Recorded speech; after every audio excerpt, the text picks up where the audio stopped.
Hello everyone, welcome back to cookwewill.com.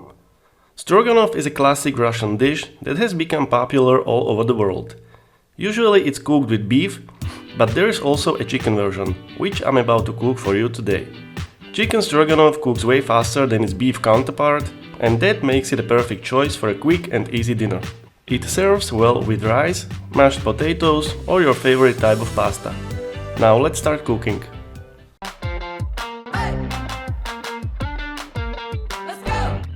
This recipe is very simple and requires just a bunch of common ingredients. You can find the exact measurements in the recipe on my blog. Start by cutting the chicken breasts into chunks or strips. The cutting size depends on your preferences, but traditionally, the pieces should be smallish. I'm working with roughly 1 kilo or 2 pounds of chicken breasts today, which is enough for about 5 adults. Transfer the meat to a bowl, add a tablespoon or 2 of vegetable oil, you can use olive oil if you will, and season with salt and freshly ground black pepper. Mix it all up properly and let marinate for a few minutes while we work on the rest. Heat up 2 or 3 tablespoons of oil in a pan. I'm using a wok today, but feel free to use whatever frying pan you like to work with. Add 1 large finely chopped yellow onion and saute for about 5 minutes. Then drop in 1 clove of chopped garlic and saute for some more. Once the onions become lightly browned, it's time to add the meat into our pan. Fry for about 10 minutes, mixing frequently, until there is no pink color present anymore. Go on with a big tablespoon of tomato puree and mix it in.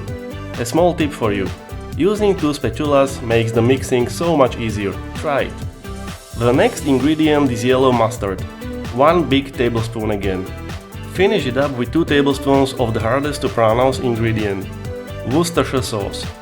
Mix everything up again and proceed with 1.5 cups of chicken broth or stock.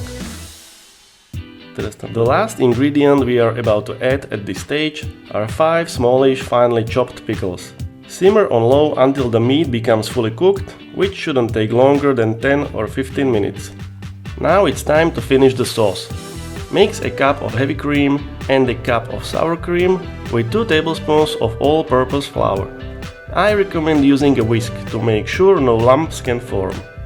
Add this cream mixture to the pan while stirring and keep simmering for a few more minutes until the sauce thickens.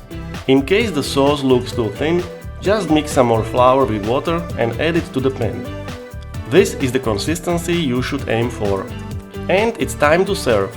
My side of choice for today is the Fusilli pasta. I think it goes really well with this saucy dish.